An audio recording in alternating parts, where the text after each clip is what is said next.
Hello students, इस video में हम एक्सरसाइज 9.2 के सॉल्यूशंस कंटिन्यू करेंगे। पिछले वीडियो में मैंने आपको क्वेश्चन नंबर 1 से लेके क्वेश्चन नंबर 7 तक के सॉल्यूशंस आपको बता दिए थे।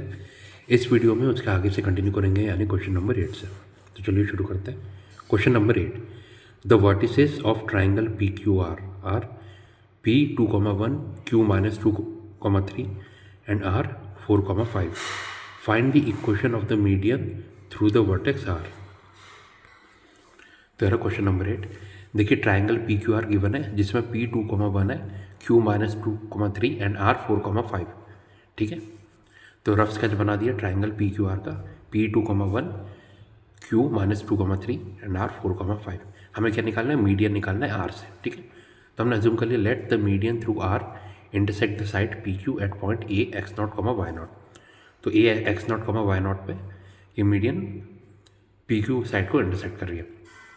आपको पता है मीडियन की प्रॉपर्टी, वो ऑपोजिट साइड को इक्वल पार्ट में डिवाइड कर देती है। मतलब P A equal to A Q, या फिर आप बोल सकते हैं ए क्या होगा, पी और क्यू का मिड पॉइंट होगा। ओके, तो since A is mid point of P Q, R A is median, therefore आप बोल सकते हैं एक्स नॉट किसके बराबर हो जाएगा, -2 + 2/2 यानी 0/2 यानी 0, और वाई नॉट हो जाएगा 3 + 1/2 यानी 4/2 यानी 2। ठीक है,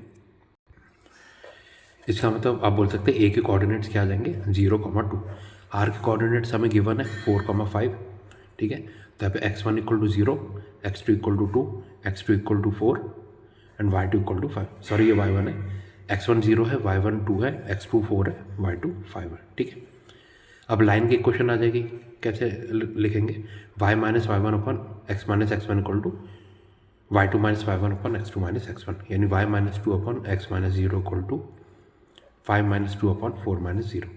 तो यहाँ से आ जाएगा y - 2/x = 3/4, 5 - 2 3, 4 - 0 4। ठीक है, क्रॉस मल्टीप्लाई किया तो 4 टाइम्स y - 2 = 3 टाइम्स x, यानी 3x माइनस 4 टाइम्स y - 2 = 0। तो यहाँ पे आ जाएगा 3x - 4y + 8 = 0। ये क्या हो जाएगी, आर ए की इक्वेशन। तो देयरफॉर आप बोल सकते हैं क्वेश्चन नंबर 8 में जो मीडियन की इक्वेशन चाहिए थी वो क्या है, 3x - 4y + 8 = 0। Next question number 9, find the equation of the line passing through -3,5 and perpendicular to the line through the points 2,5 and -3,6। ठीक है, तो हमें ऐसी लाइन की इक्वेशन निकालनी है जो -3,5 से पास हो रही हो और परपेंडिकुलर हो ऐसी लाइन से जो इन दो पॉइंट से पास हो रही हो, 2,5 एंड -3,6। तो क्वेश्चन नंबर 9, लाइन किससे पास हो रही है, -3,5 से, और परपेंडिकुलर है टू लाइन जो पास हो रही है 2,5 एंड -3,6 से। अब देखिए, आपको परपेंडिकुलर लाइन्स की प्रॉपर्टीज पता है, उनके स्लोप का प्रोडक्ट कितना होता है, -1। ठीक है, तो सबसे पहले इस लाइन का स्लोप निकालते हैं जो 2,5 और -3,6 से पास हो रही है। तो स्लोप का फॉर्मूला आपको पता है, y2 - y1 x2 - x1, यानी 5 - 6/2 -3 इक्वल टू हो जाएगा -1/2 + 3 यानी -1/5। तो इस लाइन की स्लोप अगर कितनी आ गई, -1/5, तो आपको पता है इस लाइन की स्लोप जो परपेंडिकुलर होगी किसके, आप परपेंडिकुलर लाइन्स का स्लोप आपको पता है, उनका प्रोडक्ट करते हैं आपस में तो -1 होता है। ठीक है, तो आप बोल सकते हैं -1/5 × m2 = -1। माइनस से माइनस साइन कैंसिल हो जाएगा, ये क्रॉस मल्टीप्लाई करेंगे तो m2 = हो गया 1 × 5 यानी 5। ठीक है, अब परपेंडिकुलर लाइन की हमारे पास स्लोप आ गया 5, तो equation of line passing through -3,4 and slope 5 क्या होगा, y - y0 = m times x - x0, यानी y - 5 = 5 टाइम्स x - 3, यानी y - 5 = 5 टाइम्स x + 3। तो 5x + 15 - y + 5 = 0, तो 5x - y + 20 = 0। तो क्वेश्चन 9 में जो लाइन की क्वेश्चन हमसे पूछी गई थी, क्या है क्वेश्चन आई है, 5x - y + 20 = 0। Next question number 10, a line perpendicular to the line segment joining the points 1,0 and 2,3 divides it in the ratio 1:n। Find the equation of the line.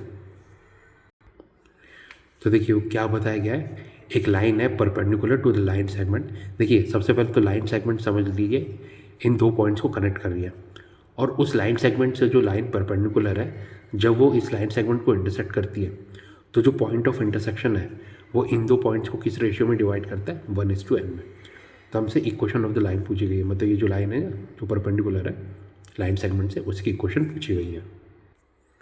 तो question number 10 देखिए, let the given line segment be A B where A 1,0 and B 2,3। ठीक, let the perpendicular line intersect A B at point P. तो हमें पता है A P is to P B equal to 1:n, ratio given है A 1,0 B 2,3, P point पर intersect करिए, ये 1 है ये n। ठीक, अब देखिए ए 1,0 है बी 2,3 है, तो स्लोप कितना आ जाएगा, Y B minus Y upon X B minus X है, 3 - 0 अपॉन 2 - 1, 3 अपॉन 1 यानी 3। तो ए बी का स्लोप आ गया 3। ठीक है, तो इसका मतलब स्लोप ऑफ परपेंडिकुलर लाइन, अगर हम m एज्यूम कर लिया तो परपेंडिकुलर लाइन्स का स्लोप का प्रोडक्ट हमेशा -1 रहता है। तो m into M A B equal to -1 यानी m इंटू 3 इक्वल टू -1। तो m कितना आ गया, -1/3। परपेंडिकुलर लाइन की स्लोप हमारे पास आ गई -1/3 में। ठीक है, अब देखिए, we know that coordinates of a point dividing a line segment joining x1, y1 and x2, y2 in ratio m:n is given by, मतलब कोई भी समझ लीजिए दो पॉइंट्स गिवन है x1, y1, x2, y2, और उसको अगर कोई थर्ड पॉइंट x1, y1 और x2, y2 को किस रेशियो में डिवाइड कर रहा है, m:n में, तो उस थर्ड पॉइंट का कोऑर्डिनेट कैसे दिया जाता है, mx2 + nx1 upon m+n, my2 + ny1 upon m+n। ठीक है, ये फॉर्मूला बुक में भी देख सकते हैं। तो ए हमारे पास था 1,0, बी हमारे पास था 2,3। ठीक है, तो और पी पॉइंट इसे किस रेशियो में डिवाइड कर रहा था, 1:n में, तो m की वैल्यू 1 आ गई, m की वैल्यू n आ गई। ठीक है, p के कोऑर्डिनेट्स आपने एज्यूम कर लिया x, y। देखिए m = 1 है, n = n है, x1 = 1, y1 = 0, x2 = 2, y2 = 3। ठीक है, फॉर्मूले के हिसाब से हम देख रहे हैं, फॉर्मूला यूज़ करते हैं।